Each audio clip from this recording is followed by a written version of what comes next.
열왕기하 16장 말씀을 중심으로 믿음으로 해석하라, 믿음으로 해석하라 라는 제목으로 함께 말씀을 묵상해 보겠습니다. 오늘 본문은 20절밖에 되지 않습니다. 아주 심플하고요, 처음부터 끝까지 남왕국 유다의 한 왕, 아하스 왕에 대한 이야기가 나오고 있어요. 그런데 여러분, 아하스 왕을 한마디로 요약하면 남왕국 유다의 20명의 왕들 중에 가장 악한 왕이에요. 그 악함이 오늘 본문에 몇 가지 기록이 되어 있는데, 그모스 신을 우상으로 섬겨서 자기 자녀들을 제물로 바쳤습니다. 불에 집어 던진 거예요. 그게 인간으로서, 부모로서 할 짓이 아니죠. 그렇죠? 그런데 우상을 섬기니까 그렇게 했어요. 하나님을 온전히 예배하지 않고요, 산당을 세우고 백성들이 우상 숭배하도록 그렇게 내버려 두고요. 그리고 그 아버지, 할아버지가 나름대로 율법을 잘 지켜서 하나님 뭐라고 말씀하셨죠? 그들의 삶을 요약하실 때 그들이 하나님 앞에 정직하게 행했으나 다윗의 길로는 가지 않았다. 율법을 지켜서 그렇게 깨끗하고 정결하게는 살았지만 하나님과 다윗처럼 개인적 관계가 세워져서 믿음으로 행하지는 않았다, 이렇게 말씀하셨잖아요. 그런데 아하스 왕은 아예 율법도 무시했어요. 그러니까 제가 오늘 본문을 쭉 묵상하면서 이런 질문이 생기는 거예요. 아니, 다윗의 자손이고 그리고 아버지, 할아버지도 율법을 잘 지켰는데 어디서 이런 망나니가 나왔나는 생각이 드는 거예요. 그래서 하나님, 도대체 아하스 왕이 왜 이렇게 악한 왕이 되었습니까? 라는 질문을 가지고 본문을 계속 읽다가 보니까요, 하나님께서 거기서 지혜를 주시는데, 여러분, 지금 남왕국 유다가요, 그 주위의 나라들 중에 제일 약하고 못 사는 나라예요. 여러분, 북왕국 이스라엘은요, 옆에 강이 있어가지고 풍성한 물 공급이 있어서 농사가 잘 돼요. 근데 남왕국 유다는요, 산지도 많고 농사가 잘 안 되는 땅이에요. 그러니까 남왕국 유다하고 북왕국 이스라엘하고 딱 갈라지니까 벌써 경제적으로 남왕국 유다가 힘들어질 수밖에 없어요. 북왕국 이스라엘은요, 아합 왕 때 아람을 2번이나 물리치면서 주위 왕국들에게 엄청나게 많은 조공을 받았어요. 재정적으로도 튼튼했어요. 그런데 여러분, 지금 국제 정세를 그 배경을 통해서 보면 아람이라는 강대국이 있죠. 그리고 아수르라는 신흥 강국이 또 일어났어요. 그러니까 유다는요, 틈바구니에서 이러지도 못하고 저러지도 못하는 상황이었어요. 그때 아하스 왕이 된 거예요. 자, 여러분, 그때 아하스 왕의 마음이 어땠을까요? 자, 보세요. 할아버지도 봤어요. 아버지도 봤어요. 정말 열심히 율법을 잘 지켰다는 얘기는요, 열심히 하나님을 섬기는 것처럼 보였다는 얘기예요. 그렇게 열심히 신앙의 가정에서 자란 아하스가 보니까 북왕국 이스라엘은 금송아지 섬기고 아람 왕은 우상 섬기고 아수르도 엄청난 우상 속에 빠져서 사는데 하나님만 열심히 섬기는 우리 유다는 제일 못 살아. 제일 연약해요. 그러니까 여러분, 어떤 마음이 들겠어요? 이 상황을 어떻게 해석해야 돼요? 여러분이 그런 상황이면 여러분의 상황을 어떻게 해석하시겠어요? 여러분의 자녀가 여러분에게 찾아와서 우리 집안은 신앙의 명문가고 계속 목사님 그런데 우리 집안은 왜 요 모양 요 꼴이라 그러면 뭐라고 얘기하시겠습니까? 그러니까 여러분, 아하스가요, 하나님 섬겨봤자 소용없다는 생각이 드는 거예요. 하나님 섬겨봤자 남는 건 맨날 주위 강국에게 얻어 터지고 전쟁에서 지는 일만 생기고 걱정 근심에 덜덜덜 떨 수밖에 없는 이런 상황에 빠지는데 여호와 하나님 열심히 섬겨봤자 소용없다는 거예요. 그래서 그모스 신을 섬긴 거예요. 그모스 신은 어떤 신인데요? 전쟁의 신이에요. 그래서 그모스 신한테 자기 자녀를 바치면 전쟁에서 승리하게 해주는 거예요. 그러니까 여러분, 이렇게 해석이 중요해요. 해석이. 예. 지금 아하스 왕은요, 자기의 약함, 유다의 쇠락된 모습, 그 모습을 뭘로 해석한 거예요? 상식으로 해석한 거예요. 상식으로 해석하니까 하나님이 도와주시지 않는 거예요. 하나님이 축복이 아니라 저주를 부으신 거예요. 하나님이 약한 거예요. 다른 나라 신보다. 그러니까 상식으로 해석하니까 더 이상 여호와 하나님을 섬길 이유가 없는 거예요. 자, 여러분, 그래서 오늘 본문 처음부터 끝까지 하나님이 아하스 왕을 저와 여러분에게 보여주시면서 어떤 메시지를 주고 계시냐면요, 메시지는 심플해요. 아하스 왕이 상식으로 모든 것을 해석했을 때 결과가 어떤가를 보여주시는 거예요. 그러니까 여러분, 아하스 왕이요, 자기의 연약함, 유다의 연약함을 상식으로 해석했어요. 아하스 왕이요, 아수르의 번영, 아람의 번영, 북왕국 이스라엘의 번영을 상식으로 해석했어요. 그리고 아하스 왕이 전체적으로 축복이라는 개념을 상식으로 해석했어요. 그러니까 행함이, 그러니까 문제를 해결하는 방식이 하나님과 정반대로 가는 거예요. 그러니까 결국은 유다는요, 엄청난 어두움과 그리고 멸망의 길로 갈 수밖에 없었어요. 왜? 아하스 왕이 무엇을 잘못 해석해서? 연약함의 이유, 그리고 번영의 이유, 축복의 이유를 잘못 해석해서, 뭘로 해석해서? 상식으로 해석했기 때문에. 자, 그래서 여러분, 저와 여러분도요, 우리 삶 속에서 일어나는 일들을 사건으로 받아들이면서 항상 해석해요. 그 해석하는 질문이 뭐냐면, 왜 이런 일이 벌어졌지? 그러면 나는 어떻게 해야 되지? 네. 그래서 오늘 본문은 아하스를 저와 여러분에게 보여주시면서 상식으로 해석하면 망하지만 믿음으로 해석하면 승리한다라 메시지를 주시는 거예요. 아멘? 아멘? 그래서 여러분, 오늘 하나님은요, 아하스 왕을 통해서 저와 여러분에게 믿음으로 해석하라 라고 말씀하시는데, 뭐를 믿음으로 해석해야 되는지, 오늘 본문에 정말 중요한 우리 신앙의 이 세 가지를 정말 믿음으로 해석해야 우리가 복된 삶, 승리하는 삶을 살 수 있어요. 첫 번째로, 믿음으로 연약함을 해석해야 돼요. 지금 유다가 연약해졌어요. 아주 불쌍한 나라가 됐어요. 그런데 오늘 본문에 그 이유가 뭐라고 얘기하셨어요? 오늘 본문과 비슷하게 연결되는 역대하 28장을 하나님이 뭐라고 얘기하세요? 그들이 하나님을 떠나 우상을 섬김으로 하나님께서 아람과 북왕국 이스라엘을 일으켜 그들을 깨닫게 하시기 위하여 징계하셨더라. 그러니까 여러분, 연약함 속에는요, 하나님의 뜻이 있어요. 연약함을 상식으로 해석하면 창피한 일이에요.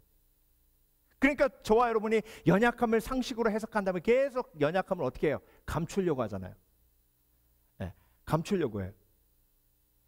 그런데 연약함 속에는요, 항상 하나님의 계획이 들어있기 때문에 연약함을 드러내면 하나님의 계획도 함께 드러나요. 믿음의 사람들은.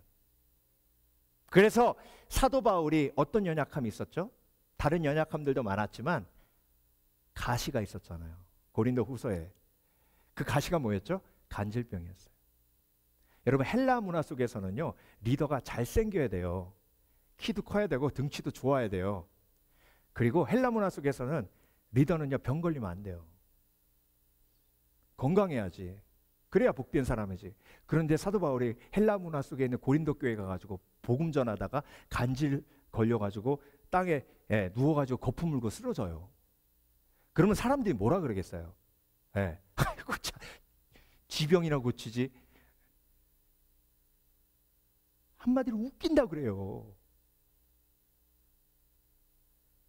그 여러분, 하나님 말씀 밖에 상식으로 연약함을 해석하면 사도 바울은 저주받은 인생이에요.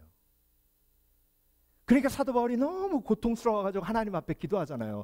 하나님, 이 가시를 내게서 제하여 주시옵소서. 그때 하나님께서 사도 바울을 깨닫게 하시는데, 사도 바울에게 너무나 어마어마한 영적인 체험을 주셨기에 그것 때문에 교만하게 될까봐 하나님이 그 교만을 도우시기 위해서 가시를 주셨다 말씀하셨어요. 그게 하나님의 해석이죠. 그렇죠? 예, 하나님의 해석을 내가 아멘으로 받아들이니 어떻게 됐어요? 내가 약할 때 오히려 강함이라. 내가 약할 때 오히려 강함이라. 여러분, 이렇게 한번 생각해 보세요. 이솝 우화 생각하게 하듯이 이렇게 한번 생각해 보세요. 물고기가 와가지고, 엄마, 내가 어제 물에서 노는데 독수리가 와가지고 나한테 바보라 그랬어. 그게 무슨 말이야? 독수리가 나한테 너는 하늘도 날지 못하는 바보 그랬다는 거예요. 엄마, 나 하늘 날고 싶어. 나 바본가 봐. 하늘도 못 날고. 예. 그러면 엄마가 뭐라고 얘기해야 돼요? 야, 너는 물고기야, fish. 너는 수영 잘하잖아. 독수리는 수영 못하잖아. 하나님이 너를 물고기로 지으셨기 때문에 나르지 못하는 연약함 속에 수영을 잘하는 하나님의 계획이 들어있는 거야. 그러니까 너는 수영 잘하면 돼. 독수리는 잘 날아다니면 되고. 여러분, 이걸 그대로 우리의 삶에 한번 적용해 볼까요? 여러분의 자녀가 와서, 엄마, 나 30점 맞았어. 나는 왜 이렇게 공부를 못해? 물론 노력을 안 해서 그럴 수도 있어요. 그런데 노력을 했는데도 50점, 60점 막 밤새면서 계속 공부했는데도 50점, 60점 맞으면 걔는 독수리가 아닌 거예요. 근데 걔를 막 학원에 보내고 막 커피를 먹여가지고 막 자지 말라 그러고 막. 그러니까 여러분, 연약함을요 믿음으로 해석하지 않을 때 정말 물고기가 독수리가 되어야 되는 아주 아이러니한 상황이 벌어지는 거예요. 여러분은, 하나님께서 여러분을 어떻게 지으셨는지 아세요? 여러분의 연약함 속에 어떤 하나님의 계획이 들어있는지 아세요? 네. 여러분, 베드로는요 성격이 급해서 물불 안 가리고 그냥 주여 주시어든 오시옵소서, 오라 그럼 바로 그냥 물 위로 뛰어들어요. 그러니까 예수님 3번 부인하는 거예요. 요한은요 뒤에서 가만히 보고 있습니다. 이게 어떻게 돌아가나. 예. 예수님 품에 싹 기대기도 하고요. 그리고 요한복음 쓸 때 자기를 직접 그렇게 써요. 예수님께서 사랑하시는 제자가. 베드로니까 그렇게 쓰임받고 요한이니까 그렇게 쓰임받는 거예요. 베드로에 얼마나 많은 연약함이 있어요. 요한에 얼마나 많은 연약함이 있습니까? 그런데 그 연약함 속에 하나님의 계획이 들어있는 거예요. 그래서 여러분, 믿음의 사람은요 연약할 때, 고난이 닥쳤을 때 절대로 상식으로 판단하거나 상식으로 해석하지 않아요. 믿음으로 해석합니다. 말씀으로 해석합니다. 아멘. 그래서 예수 그리스도의 십자가가 세상 사람들에게는 미련한 거예요. 여러분, 예수 그리스도의 십자가를 상식으로 해석해 보세요.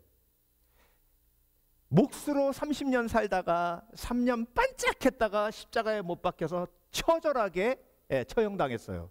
그 삶이 복된 삶입니까? 상식으로 보면. 그런데 믿음으로 보면, 예수 때문에 나 살았네. 예수 그리스도의 십자가의 은혜가 나를 죽음에서 건졌네. 그 은혜가 나를 살렸네. 나뿐만이 아니라 인류를 살렸네. 아멘. 아멘. 그러니까 여러분, 사단은요 저와 여러분에게 내 십자가 지고 예수님 쫓는 거잖아요.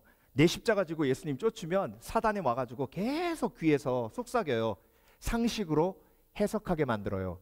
야, 사람들이 너한테 뭐라 그러는지 알아? 예수 잘 믿는데도 요 모양 요 꼴이라 그래. 아이고. 그래서 다윗이 하나님 앞에 시편에서 기도할 때 뭐라 그랬어요? 나의 대적들이 나를 비웃으며 하는 말이 뭐냐면 너의 하나님이 어디 있나 하도이다. 하나님, 너의 하나님이 어디 있나 하도이다. 하나님 왜 잠잠하시나이까? 그래서 여러분, 연약함을 믿음으로 해석해야 내가 하나님 안에서 얼마나 복된 사람인지 알게 돼요. 여러분, 유다는요 다윗의 언약을 받은 나라예요. 대적이 아무리 쳐들어와도 절대로 멸망하지 않는 나라예요. 그 나라가 유다예요. 그 유다의 왕 아하스가 지금 자기의 연약함을 믿음으로 해석하지 않으니 상식으로 해석하니 가장 불쌍한 나라의 왕, 그래서 맨날 싸움에서 질 수밖에 없는 왕, 그래서 어떻게든 그모스 신이라도 의지해서 자기 왕자 바쳐서 어떻게든 나라를 지키려고 하는 불쌍한 왕, 그 불쌍한 인생 되는 거예요. 그러니까 여러분, 오늘 다시 믿음으로 결단하십니다. 나의 연약함을 믿음으로 해석하리라. 나의 연약함 속에 담겨져 있는 하나님의 뜻을 보리라. 아멘. 두 번째, 믿음으로 번영을 해석해야 돼요. 네. 자, 여러분, 상식으로 번영을 해석하면요, 번영은 무조건 축복이에요. 그래요, 안 그래요? 근데 여러분, 오늘 말씀을 통해서 보세요. 아람 군대가 어마어마했습니다. 그리고 북왕국 이스라엘도 아합 왕가를 통해서 그 주위에 조공을 끌어당길 정도로 그렇게 강력한 군사력을 가지고 있었어요. 그런데 남쪽에 아수르도 지금 신흥강국으로 떠올랐는데요, 엄청나게 강력합니다. 그런데 유다는 제일 약해요. 다 번영하는데 믿음의 나라 유다만 제일 약해요. 그러니까 아하스 왕이 계속 헷갈리는 거예요. 여러분, 번영이 축복일 수 있지만 항상 축복이 아닐 수도 있어요. 자, 왜 그러냐면 보세요. 이스라엘이 가장 번영했을 때가 솔로몬 왕 때예요. 그렇죠? 네. 솔로몬 왕 때에는 전쟁이 없었어요. 심지어 하나님께서 뭐라고 설명하셨냐면 솔로몬 시대의 은은 그냥 돌같이 여겼다. 너무 흔해가지고. 네. 주위의 나라들이 조공바치고요, 솔로몬의 지혜에 감명하고 감탄했습니다. 그런데 여러분, 솔로몬 왕 딱 끝난 다음에 아들 르호보암이 잘못해가지고 북왕국 이스라엘, 남왕국 유다로 쫙 갈라졌죠. 그렇죠? 네. 이게 축복이에요, 이 번영이. 네. 북왕국 이스라엘에서 제일 번영했던 때가, 놀라지 마세요 여러분, 북왕국 이스라엘에서 제일 악한 왕 아합 왕 때 북왕국 이스라엘이 가장 강력했어요. 네. 오므리 왕가 시절에 그 어마어마한 대군을 이끌고 아람 군대가 쳐들어왔는데 두 번이나 그냥 아합 왕이 완벽하게 하나님의 도우심을 받아서 물리쳤잖아요. 근데 중요한 건 그 번영이 오히려 독이 됐어요. 왜? 아합 왕이 교만해져가지고 이번에는 내가 쳐들어가리라. 그래서 아람 쳐들어갔다가 군사가 그냥 아무 생각 없이 휙 활을 쐈는데 갑옷 틈새로 꽂혀가지고 죽었어요. 번영이 없었으면 안 나갔을 거예요. 그러니까 여러분, 우리는요 상식대로 세상을 바라보고 해석할 때가 너무 많아요. 그러면 부러운 게 너무 많아요. 네. 아유, 주일날 나는 교회 가서 예배 드려야 되는데 저 사람은 그냥 자유롭게 막 다니네. 네. 나는 한 잔 딱 기울여서 이렇게 하려고 그러면 속에서 너 뭐 마시냐 그러는데 저 사람은 그냥 있는 대로 퍼 마시네, 들이붓네. 여러분, 사실 세상 사람들 부러워한 적 없으세요? 없어요? 네. 아하스 왕이요. 아수르가 이제 다메섹을 점령하면 바로 먼저 하는 게 뭐냐면 그곳에 신전을 부수고 자신들의 신전을 세우는 일을 제일 먼저 해요. 그래서 다메섹으로 아하스 왕이 아수르 왕을 만나러 갑니다. 갔더니요, 입이 쫙 벌어져요.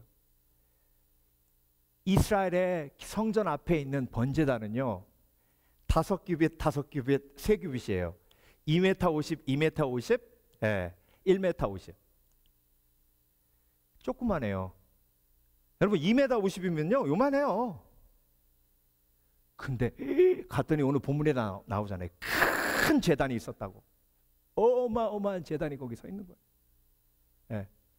그러니까 아하스 왕이 깨달은 거예요. 아수르의 번영의 이유가 여기 있었구나. 아유, 우리나라도 아수르처럼 잘 살아야 되는데 잘 살려면 여호와 하나님 섬기지 말고 이 아수르가 섬기는 왕을 하나님을 섬겨야 되는구나. 그래가지고 여러분 얼마나 성격이 급했냐면 거기서 직접 자기가 보고 도면을 그렸어요. 그래가지고 자기 유다에 있는 예루살렘에 있는 우리야 제사장한테, 이름이 똑같죠? 밧세바 남편하고 우리야 제사장한테 보냈어요.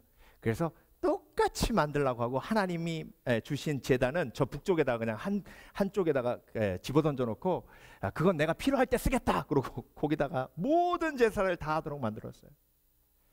여러분 우리는 크면 좋아해요. 크면 복 받은 줄 알아요. 여러분 정말 그렇습니까?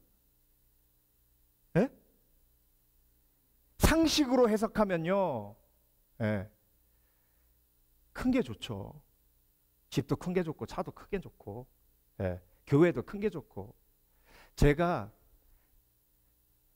대학생 때 이제 실습 전도사로 그때 당시에 이제 3,000명 교회였는데 3,000명 교회 앞에서 찬송 인도하면요, 제가 찬송 인도 끝나고 내려가면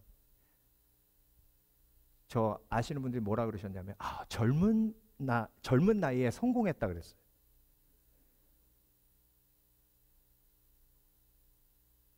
그게 여러분 번영을 상식의 개념으로 보는 거예요. 근데 또 이 바보는 그 말 듣고 기분 좋아. 또 기분 좋아. 근데 여러분 그걸 즐김으로 나에게 오는 교만의 열매들, 그것 때문에 깨어지는 관계의 아픔들, 그게 절대로 복이 아니에요. 여러분 하나님께서 성막을 지으실 때 사이즈를 정해 주셨어요. 2m, 2m, 1m. 여러분 번제단은 십자가를 상징해요. 우리는 십자가는 크면 안 좋다고 생각하면서 무조건 큰 걸 좋아해. 사이즈는 하나님이 정하세요. 하나님의 사이즈를 무시하면 재앙인 거예요. 인생의 사이즈도 마찬가지예요. 그래서 여러분 번영을요 믿음으로 해석하면 그 속에 교만과 그리고 안타까운 하나님의 시선이 보이기 시작해요. 그리고 십자가 지는 것이 얼마만큼 큰 축복인지를 볼 수 있는 지혜도 생겨요. 그래서 여러분 번영을 믿음으로 해석할 때에 세상의 번영을 부러워하지 않는 지혜가 있으신 저와 여러분 되시길 주의 이름으로 축원합니다. 잠언 24장 1절 2절. 너는 악인의 형통함을 부러워하지 말며 그와 함께 있으려고 하지도 말지어다. 아하스 왕이 이 말씀을 알았다면 북왕국 이스라엘과 아람이 연합해서 쳐들어왔을 때 그때 내가 평소에 너무나도 부러워했던 아수르 왕에게 도움을 청하지 않았을 거예요. 그런데 평소에 너무나도 부러워하던 아수르 왕, 그 군사력, 그 번영을 부러워하던 그 마음이 있었기에 북왕국 이스라엘이 쳐들어와 가지고 위기에 처하니까 바로 아수르 왕에게 도움을 구하잖아요. 사람을 의지하고. 그냥 도와줍니까? 성전에 있는 보물들, 자기 왕궁에 있는 보물들 다 끌어다가 갖다 주니까 다메섹 들어가 가지고 아람 왕 죽여주고 이스라엘을 구해줘요. 여러분, 이렇게 힘이 있는 게 번영이에요. 아수르는요, 조금 있다가 망해요. 페르시아에 망해요. 페르시아의 그 어마어마한 번영을 다니엘이 보았잖아요. 페르시아는 또 그리스 제국에 망해요. 그리스 제국은 또 로마 제국에 망해요. 그러니까 여러분, 하나님이 저와 여러분에게 지금 보여주시는 것은 이 땅에서의 번영은 결국 죽음으로 끝나는 거예요. 그래서 이 땅에서의 번영을 가치로 붙들고 있으면 십자가 내던지고 잘못된 길로 갈 수밖에 없는 겁니다. 그래서 여러분, 번영을요, 믿음으로 해석하는 지혜가 필요해요. 번영을 믿음으로 하지 않으면 어떻게 돼요? 오늘 말씀처럼 부러운 게 많아요. 부러운 게 너무 많아요. 그래서 여러분, 부러움을 다루지 않으면 잘못된 길로 가요. 부러움이 있는 분들은요, 그 부러움 가지고 하나님 앞에 나오셔서 하나님 앞에 그 부러움을 쏟아 놓으시면 하나님께서 하나님의 말씀으로 해석해 주셔서 그 부러움을 지혜로 분별하게 하세요. 아멘? 아멘? 그리고 다른 사람 부럽게 만들어 가지고 어깨 올리려고 하지 마세요. 우리 교회는 그런 분들 없는데 자꾸 뭐라 해가지고 부럽게 만들어. 그래서 부럽다 그러면 그래? 이래요. 물론 이런 삶의 재미도 필요하죠. 그런데 중요한 건 그게 나에게 도움이 안 된다는 거예요. 관계가 어그러진다고요. 그러면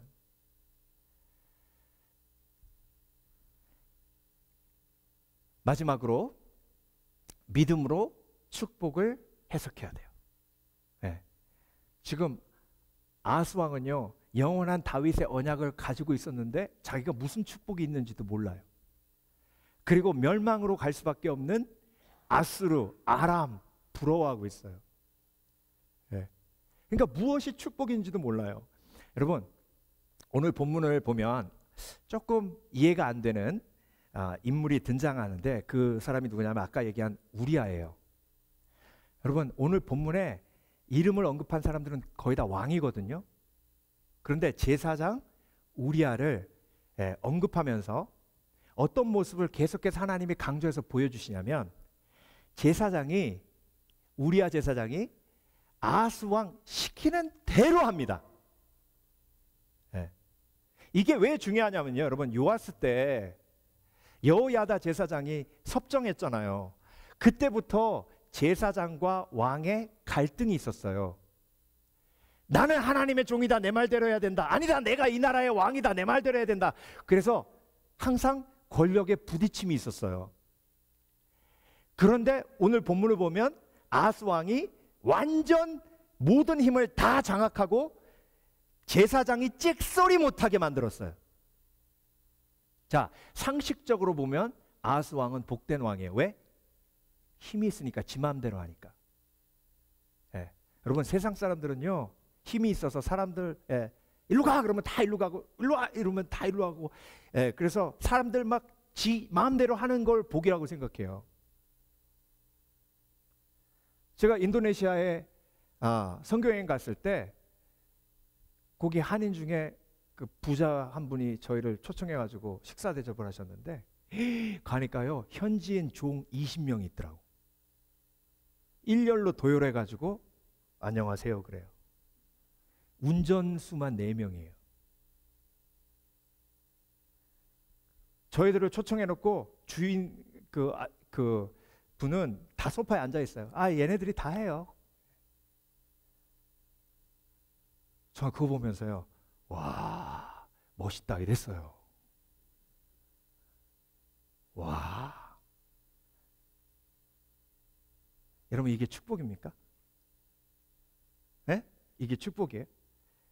왕이 제사장 눈치 안 보고 하고 싶은 대로 다 해요. 이게 축복이에요? 그러니까 망하는 거예요. 다윗은 나단 선지자가 옆에 있었어요. 그래서 살았어요. 여러분, 축복을 믿음으로 해석하면 나에게 성령께서 날마다 찔림을 주시는 게 축복이에요. 아멘? 아멘? 네. 근데 상식적으로 보면 찔림이 있는 것 자체가, 야, 너 왜 그렇게 사냐? 네 맘대로 살아. 뭐 이거 좀 한잔 하면 어때? 어떻게? 항상 정직하게 살아. 이렇게 맺히고 해서 나중에 채워넣으면 되잖아. 너 그렇게 인생 쪼잔하게 살지 마라. 이게 축복이에요. 여러분, 나한테 이래라 저래라 하는 사람 있는 게 축복이에요. 나를 사랑하는 사람이 옆에 있다는 게 축복이에요. 그래서 나한테 이래라 저래라 하는 거예요. 인생은 나에게 바른 말 해주는 사람이 있을 때 온전히 세워지는 거예요. 그걸 전문 용어로 모니터링이라고 하는 거예요. 모니터링. 어떤 분이 저한테 물어보시더라고요. 이 뒤에 거울을 왜 놨냐고. 혹시 목사님 기도하시다가 백미러로 우리 누가 먼저 가나 보시는 거 아니에요? 막 그래. 그게 아니고요. 한번 제가 설교하고 내려왔더니 어떤 집사님이, 목사님 오늘은 설교 한마디도 못 들었습니다. 그래. 왜요? 깜짝 놀랐어요. 목사님 넥타이가 삐뚤어져가지고 그거 쳐다보느라고 한마디도 못 들었다는 거예요. 여러분, 제 눈이 여기 달렸지 여기 앉아 있잖아요. 그러니까 넥타이가 삐뚤어졌는지 돌아갔는지 몰라요. 그래서 거울 갖다 놓는 거예요. 쓰기 전에 보는 거예요. 모니터링 하는 거예요. 여러분, 성령께서 저와 여러분의 삶을 모니터링 하세요. 그게 복이에요. 아하스왕처럼 성령 입 딱 틀어막고 완전 다 무시하고 그 인생의 결과가 멸망이잖아요. 자기 혼자 망하는 게 아니라 나라 전체가 망하잖아요. 그래서 여러분, 오늘도 성령께서는요, 이와 같이 성령도 우리의 연약함을 도우시나니 우리가 말할 수 없는 탄식으로 우리가 무엇을 위하여 간구해야 할지 모를 때 말할 수 없는 탄식으로 우리를 위하여 친히 뭐 하시는 거예요? 간구하시는 거예요. 누구든지 지혜가 필요하면 어떻게 하시라고요? 후히 주시고 꾸짖지 않으시는 하나님 앞에 구하라. 그리하면 너에게 뭐 하시라? 주시리라. 야고보서 1장 5절 말씀이에요. 그러니까 성령께서는요, 저와 여러분에게 이래라 저래라 하시는 영이, 가지 마라, 가라, 기도해라, 무릎 꿇어라, 금식해라, 섬겨라. 그러면 그게 축복인 거예요. 아멘. 그 삶이 심령이 가난한 삶이에요. 심령이 가난한 자는 뭐가 있다니? 복이 있나니 천국이 저희 것이며. 그래서 여러분, 부러워하지 마세요. 시편 73편, 사악한 사람이 부자가 될 때, 이게 아사베 시거든요. 참으로 하나님은 이스라엘을 선하게 대하시며 마음이 깨끗한 자들에게는 더욱 그러하십니다. 쉬운 번역이에요. 그러나 이제 나는 그 사실을 믿을 수 없게 되었습니다. 내 믿음을 다 잃어버린 것 같습니다. 왜냐하면 악한 사람들이 잘 사는 것을 보고 나는 그런 교만한 사람들에게 질투를 느꼈기 때문입니다. 그 질투가 뭐예요? 부러움이에요. 부러움. 그들은 마음에 갈등도 없고 몸은 건강하고 강합니다. 그들에게는 우리가 겪는 어려움들이 없고 다른 사람들처럼 불행한 일들도 일어나지 않습니다. 여러분, 세상 사람들은요, 이런 사람을 복되다 해요. 교회도 안 가는데 잘 돼요. 다 일이 아프지도 않아요.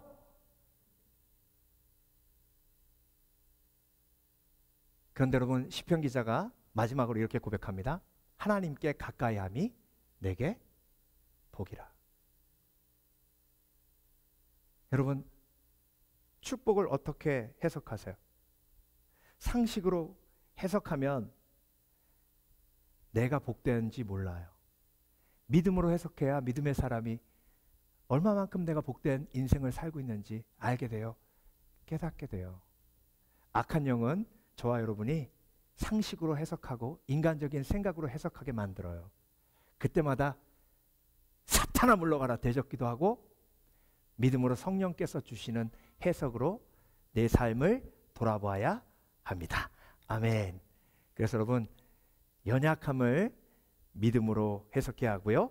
번영을 믿음으로 해석해야 하고 축복을 믿음으로 해석해야, 그래야 진정으로 하나님께서 나에게 부어주신 은혜의 축복이 보여요. 기도하겠습니다.